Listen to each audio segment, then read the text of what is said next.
Estamos trabajando los tipos de software, ¿verdad?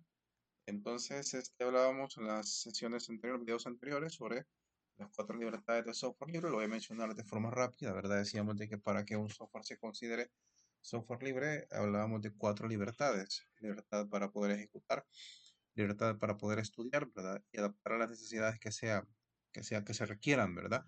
Libertad para distribuir copias exactas, así como se obtuvo el software. Y la cuarta libertad sería la libertad de reproducir o redistribuir, ¿verdad? Copias que han sido modificadas por nosotros. Entonces, habíamos hecho también un poquito la diferencia, la aclaración entre la diferencia entre software libre y también el software gratis, ¿verdad? Entonces decíamos que no es lo mismo libre que gratis, ya que cuando hablamos de un software libre nos referimos específicamente a un tipo de software que al adquirirlo tenemos acceso completo a su código fuente. Por lo tanto, ¿verdad? Se considera libre. Y el gratis, pues es el que únicamente se puede usar de forma gratuita sin pagarle a una empresa, ¿verdad?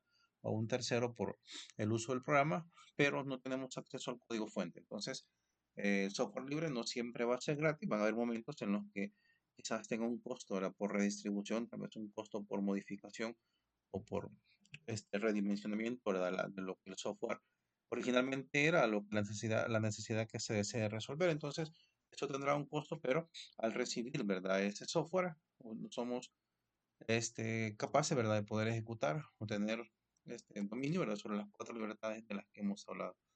Habíamos hablado también un poquito sobre las licencias en el software. Decíamos que las licencias son contratos con los cuales se hace la publicación, ¿verdad? O se liberan las piezas de software y no solamente se le aplica al software, sino que a algunas producciones académicas, intelectuales, ¿verdad?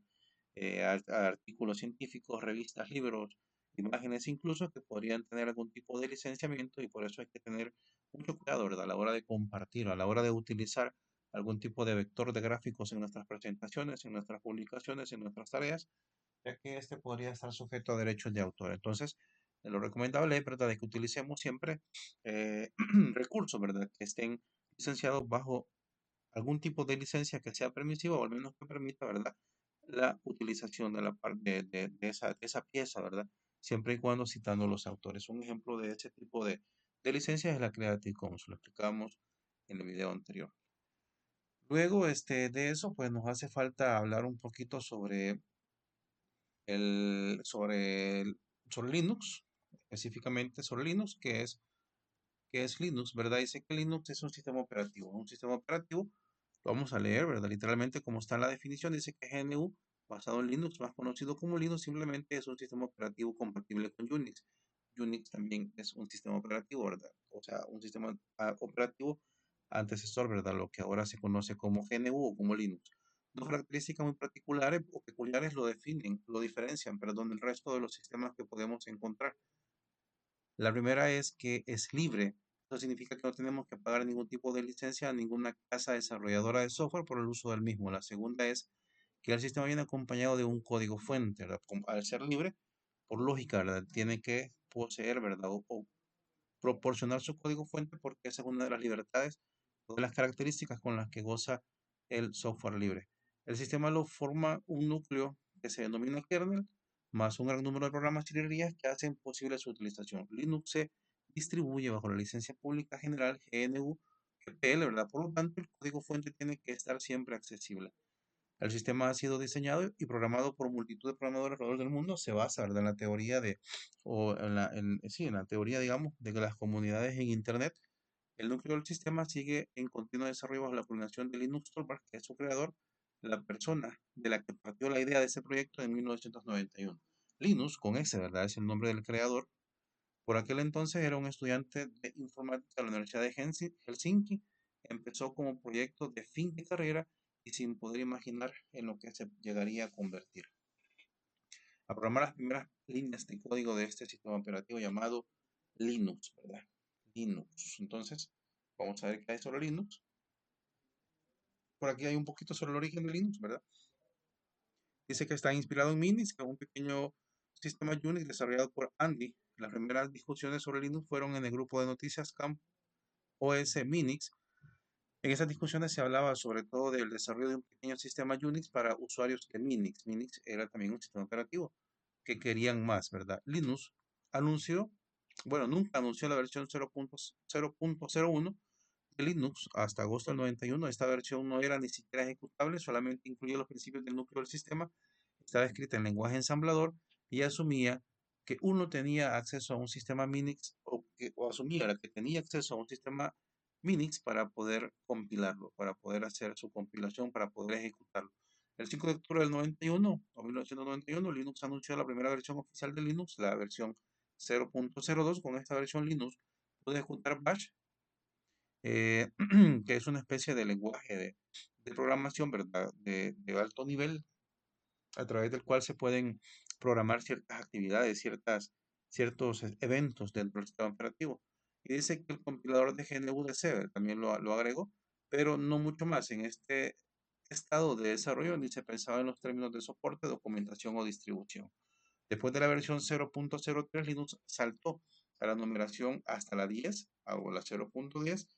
Más y más programadores a lo largo y ancho del Internet empezaron a trabajar en el proyecto, y después de sucesivas revisiones, Linux incrementó el número de versión hasta la 0.95 en marzo de 1992.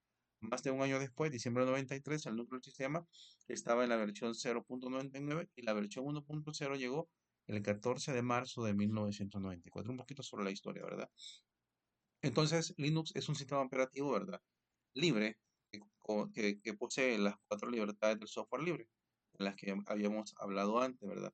Y su licenciamiento o su contrato, ¿verdad? De publicación es la licencia GNU, que especifica, ¿verdad? Que siempre tiene que estar disponible y que todo lo que se desarrolle bajo esos principios o esas bases tiene también que ser o contar con la misma licencia, ¿verdad? Entonces, aquí tenemos un aspecto o tenemos alguna característica de este sistema operativo de que al ser libre, ¿verdad? Muchas comunidades alrededor del mundo se han apropiado, ¿verdad? De ese software, por decirlo así, del núcleo del sistema operativo, y han tratado de hacer, o bueno, lo han creado diferentes distribuciones. Entonces, una cosa serían los sistemas, el sistema operativo que es Linux, y la otra serían las diferentes distribuciones que se han creado apoyadas por diferentes comunidades. Por ejemplo, Debian, ¿verdad? Debian es un proyecto fundado en el 93 por Ian Murdoch, que quiso crear una distribución realizada de forma abierta siguiendo la estela de Linux y GNU. Debian fue patrocinada durante un año por el proyecto GNU de la Fundación de Software Libre. Debian es una distribución abierta a las contribuciones de desarrolladores y usuarios que deseen participar. No tiene fines comerciales y todas sus actividades son sin ánimo de lucro. Es un proyecto con una gran constitución, contrato social y conjunto de directrices que hacen de la distribución una de las más estables y fiables, alcanzando altos estándares de calidad. Debian es una distribución, o sea, es un sistema operativo basado en el núcleo de GNU, pero tiene sus principales características. Vamos a ir aprendiendo poco a poco, ¿verdad? Conforme vayamos avanzando con este tema, ¿verdad? ¿Cuáles son las diferencias que pueden existir dentro o entre, ¿verdad? Una distribución y otra. Por ejemplo, Debian, ¿verdad? Es una versión que está quizás centrada, ¿verdad? En la usabilidad, o sea, tiene un entorno gráfico intuitivo, fácil de utilizar, pero también tiene una, digamos, una gama de aplicaciones, ¿verdad? O de posibilidades de correr diferentes software que pueden servir para el desarrollo de software. Es decir, de que por lo general, ¿verdad? Los desarrolladores de software que trabajan con software libre usan Debian en su mayoría. Ahí hay, incluso Debian es un proyecto tan fuerte que hay otras distribuciones basadas en Debian. O sea, Debian está avanzada en Linux, pero otros programadores, otras comunidades retoman el concepto de Debian, ¿verdad? Y lo convierten en otra distribución, agregando, ¿verdad? Agregando otras funcionalidades, otros, orientándolo con otros fines. Entonces, es algo de lo que vamos a ir aprendiendo. Yo sé que está un poquito difícil de comprender ahorita, pero lo vamos a ir comprendiendo. ¿Va? Debian dice que el contrato social de Debian con la comunidad de software libre se basa en 5 compromisos o intenciones adquiridas con dicha comunidad. Debian permanecerá siempre libre, contribuiremos a la comunidad de software libre, no ocultaremos los problemas, nuestra prioridad son nuestros usuarios y el software libre. Trabajos que no siguen nuestros estándares de software libre. O sea, eso es parte como de la filosofía con la que cuenta esta comunidad que mantiene el proyecto de Debian. Y cada comunidad tiene sus propias reglas. De hecho, hay distribuciones que no son apoyadas, ¿verdad? Por una comunidad como tal, sino que son empresas de desarrollo, empresas de tecnología, las que están detrás de esa distribución, pues siempre, ¿verdad? Respetando la filosofía del software libre. Vamos a pasar con otra distribución, Ubuntu. Ubuntu dice que nace en abril del 2004 como una distribución GNU Linux basada en Debian. Este es uno de los casos que le mencionaba, de que tenemos distribuciones basadas directamente en Debian, ¿verdad? Y con un sistema operativo muy enfocado a ordenadores de escritorio. Ahí está. Esta es su definición, por así decirlo, el objetivo, ¿verdad? De esta distribución. Es una, es un sistema operativo enfocado en ordenadores de escritorio.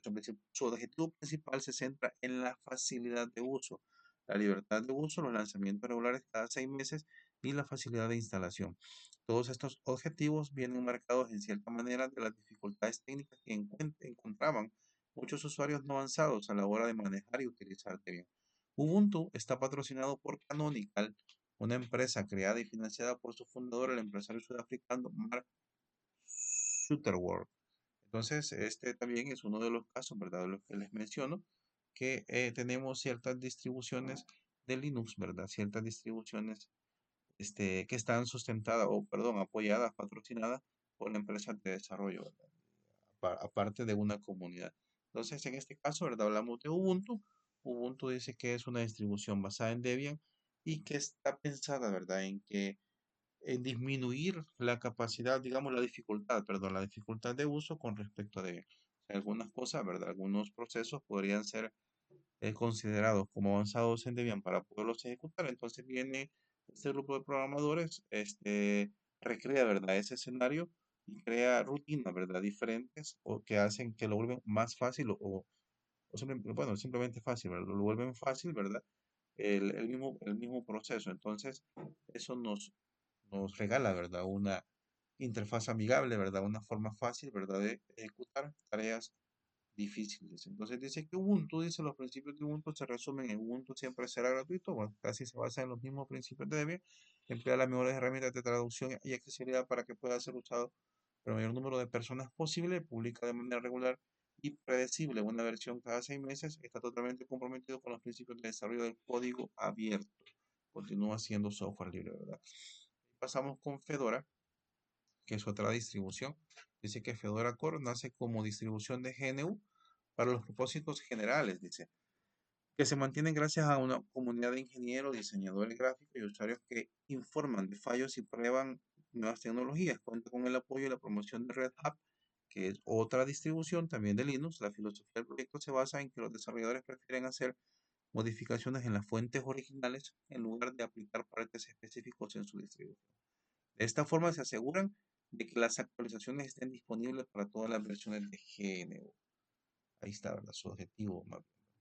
Mandriva Linux. Mandriva también es otra distribución, ¿verdad? Que dice que nace en 1998 tras la fusión de la distribución francesa Mandrake Linux y la brasileña Conectiva Minix.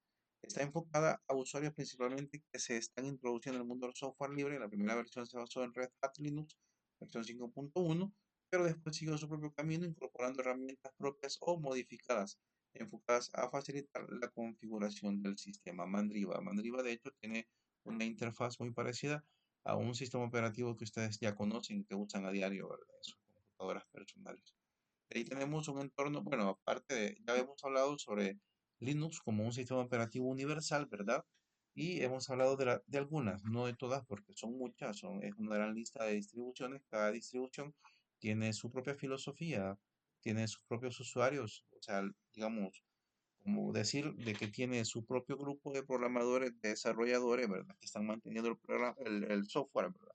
Agregándole mejores funcionalidades o diferentes funcionalidades a otros entornos, a otras distribuciones, enfocadas siempre en una tarea específica, ¿verdad? Por lo general, se trata de hacer las tareas difíciles, fáciles. Entonces, eso es lo que van buscando y enfocadas, ¿verdad? Diferentes disciplinas profesionales podría ser incluso. Entonces, como ya hemos dicho, ¿verdad? De que Linux es un software libre, nos permite hacer diferentes modificaciones. Esto es lo que permite la creación de estas diferentes distribuciones. Entonces, nosotros instalamos una distribución, la que a nosotros nos gusta, ¿verdad? La que nosotros creemos investigamos sobre diferentes distribuciones, la que creemos que mejor se apega a las necesidades que nosotros queremos resolver, la descargamos y la podemos instalar de forma libre, ¿verdad? Y gratuita. Entonces, pero a raíz, o digamos, en todo ese mundo, ¿verdad? De las distribuciones y del software libre también existen diferentes entornos de escritorio. ¿Qué es un entorno de escritorio?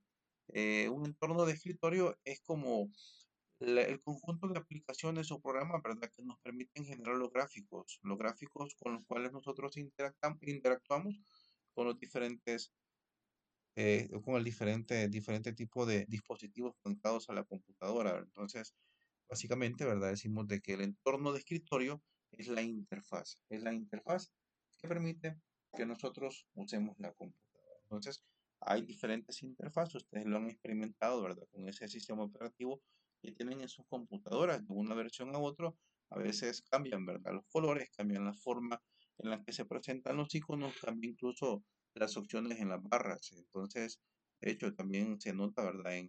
En cuando tenemos un programa que es una versión anterior, tiene diferente iconografía que la versión que acaba de salir, ¿verdad? La versión última. Entonces, más o menos, ¿verdad? Podemos hacer esa relación con el tema de los entornos de escritorio, agregándole, ¿verdad? La funcionalidad o quizás la opción de que dependiendo de qué tantos efectos gráficos el entorno de escritorio posea, va a ser mayor la demanda de recursos por parte para el procesador y memoria y todo eso, ¿verdad? Entonces, si en la interfaz o el entorno gráfico que nosotros estamos utilizando en nuestro equipo, ¿verdad? Tiene menos efectos gráficos, por ejemplo, de que no se ve, digamos, no sé, a veces cuando movemos las ventanas, algunos sistemas operativos tienen efectos que se ve como que si se arquean las esquinas, ¿verdad? Que cuando hacemos, minimizamos o maximizamos, hay por ahí un efecto, en fin, ¿verdad? Hay unas barras que se desaparecen, unos iconos que son bien atractivos. Entonces, entre mejor sea visualmente ese entorno, van a ser más recursos consumidos por la computadora. Entonces, esto permite, ¿verdad?, de que nosotros podamos recuperar, podamos usar este sistema operativo o cualquier distribución basada en Linux en computadoras que tengan pocos recursos, en computadoras antiguas incluso, ¿verdad? Que tienen capacidad limitada, ¿verdad? Haciendo, digamos, un buen análisis, ¿verdad? De qué distribución sería la adecuada para la función que nosotros queremos desarrollar. También podemos seleccionar el entorno de escritorio que sea más ligero, o sea, que sea menos pesado para que consuma menos recursos de la computadora y tener un buen desempeño, ¿verdad? Del hardware con el que contamos. Entonces, con respecto a los entornos de escritorio, existen muchos entornos de escritorio. Vamos a ver algunos y bueno, vamos a creo que está la definición. Dice que una de las ventajas de Linux es la posibilidad de personalizar cualquier parte del sistema, como queramos, ¿verdad?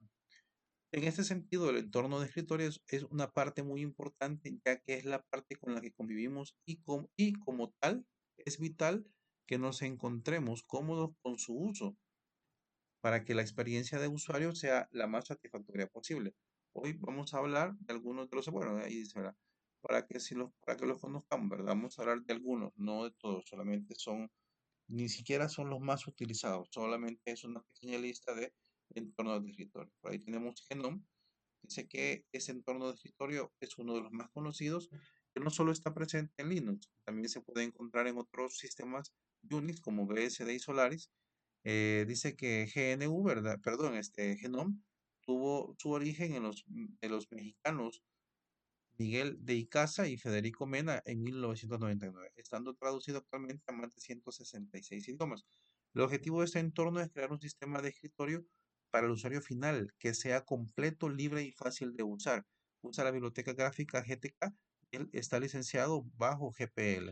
Una característica bastante útil, aunque común a prácticamente cualquier entorno de escritorio, es el poder usar varios espacios de trabajo, cada uno con un escritorio independiente de los demás. El hecho de pasar aplicaciones entre escritorios es tan simple como arrastrar con el ratón a la ventana de dicha aplicación a otro escritorio. Entonces, este es Genome. Por ahí está la fotografía de más o menos cómo se ve, ¿verdad? Cómo se ve. Bueno, podrán haber versiones modernas o, digamos, o sea, de que esta no sea la última versión, pero más o menos es como se muestra visualmente el escritorio de Genome. Ahí tenemos KDE. KDE se trata de un entorno de escritorio creado en 1996 por Matías. para diferentes versiones del sistema Unix. El objetivo al crear, ¿verdad? Este entorno fue el de tener algo que permitiese a los usuarios no solo mirar líneas de órdenes e interactuar de forma gráfica con todos los componentes del sistema. De la misma manera que se pretendía que esta fuera una herramienta fácil de usar. Se basa en la biblioteca gráfica Qt y actualmente está traducido a más de 108 idiomas. Este entorno se basa en la personalización de la misma manera que Genome prácticamente cualquier aspecto puede ser configurado por el usuario de la manera que él quiera. Actualmente la última versión, bueno, en ese momento que se hizo esta presentación, era la estable, era la 4.7, seguramente ya van por otra versión diferente, ¿verdad? Y tiene como entorno, perdón, tiene como elemento central en su diseño a Plasma. Esta herramienta se crea con el objetivo de combinar el panel KitKat, KDesktop y el gestor de widgets en un único elemento. Este es un escritorio diseñado además para ser bonito y eso conlleva que tenga mayor consumo de recursos que Genome. También es cierto que el mayor consumo de recursos no es exagerado, aunque sí sensiblemente superior, siendo más pronunciado en la carga del escritorio, donde más evidente se nota esta diferencia en equipos con recursos más ajustados. Entonces, en este caso, ¿verdad? KDE se hace la advertencia que es un entorno de escritorio pesado, ¿verdad? Que necesita de de mucha capacidad o de capacidad, de muchos recursos, ¿verdad? Capacidad de procesamiento y almacenamiento y todo eso. Entonces, tenemos KDE. Y aquí está una fotografía de cómo más o menos, ¿verdad? Se ve KDE. Ahí está. De ahí vamos a pasar con el siguiente, que es Unity. Dice que Unity se trata de un entorno de escritorio creado en 1996, también por Matthias Edrich, en diferentes versiones. Ah, perdón, esta lámina está dos veces, ¿verdad? Genome, perdón, sí, este es, ¿cuál era este? Vamos a ver. Unity. Unity, el texto corresponde a a la lámina anterior, pero Unity, ¿verdad? Es un sistema, perdón, es sí, un sistema, ¿verdad? De gestor de ventanas y de escritorio, ¿verdad? Interfaz para diferentes distribuciones de Linux, aunque viene por defecto, ¿verdad? Instalada en la distribución de Debian, ¿verdad? El entorno de escritorio oficial de Debian, aunque también lo pueden utilizar otras distribuciones. Este entorno de escritorio, igual que KDE, también consume bastantes recursos del sistema, ¿verdad? Y tiene muchos efectos visuales. Tiene unos colores bien llamativos, ¿verdad? Tiene diferentes efectos que podrían volver lenta una computadora que no tenga los suficientes recursos para procesar. Ahí está la fotografía. Ahí tenemos XFCE, es un entorno de escritorio muy ligero para sistemas Unix, según las palabras de su creador Oliver Fordan. XFCE está diseñado para la productividad. Las aplicaciones se cargan y se ejecutan rápidamente mientras se conservan recursos del sistema. Creado en 1996, está basado en la biblioteca GTK y utiliza gestor de ventanas XFWM. XFCE es un entorno muy ligero, ¿verdad? Y resulta ideal para equipos con menos recursos, ya que el no ser un entorno visualmente tan potente como pueden ser los anteriores, hace que no consuma tantos recursos. También hay que apuntar que el no ser tan potente visualmente no le impide que pueda ser muy personalizable, pudiendo cambiar temas de ventanas, fondos de escritorio, protectores de pantalla, tipos de letra o cualquier aspecto visual del mismo, una característica, ¿verdad?, que viene implícita dentro del software libre, ¿verdad?, que se puede modificar al tener acceso al código fuente. Entonces, ahí está, más o menos la imagen, ¿verdad? De cómo se ve un entorno de escritorio XFCE. Y de ahí creo que vamos por el LXDE, que sería un entorno similar, ¿verdad? Basado en el mismo principio, ¿verdad? Que XFCE, que se utiliza para equipos que tienen escasos recursos de procesamiento, ¿verdad? Utiliza un gestor de ventanas que se llama OpenBox, que utiliza muy pocos recursos para su funcionamiento. Ahí está también la imagen. Ahora, ¿verdad? Vamos a ver, ya hablamos de tres cosas. Hablamos del sistema operativo como tal, hablamos de Linux como un sistema operativo universal, hablamos de las diferentes, de algunas, bueno, mencionamos algunas, pero hemos dicho de que hay diferentes distribuciones basadas en ese núcleo, ¿verdad? De Linux, núcleo, perdón, Linux sería como el corazón, ¿verdad? Del sistema operativo. Ya las distribuciones son las que incorporan diferentes funcionalidades, como por ejemplo, diferentes paquetes de software orientados a la ofimática, a la producción de video, podría ser, a los videojuegos incluso, a la seguridad informática, al desarrollo de software, en fin, ¿verdad?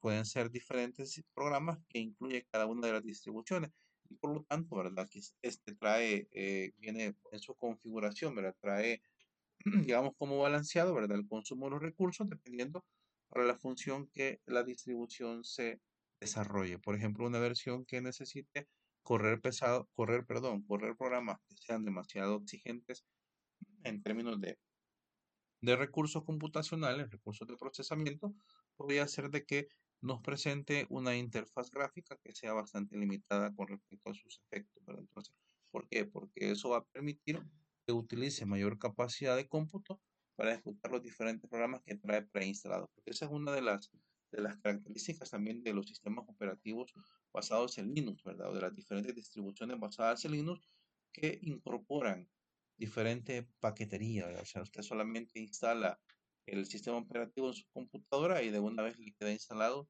los programas que necesita para hacer las operaciones básicas o si es un sistema o una distribución que está orientada a una función específica, pues le incorpora ese paquete de software que usted necesita. Esa es una de las situaciones o de las características importantes a mencionar con respecto al uso de las distribuciones basadas en software libre.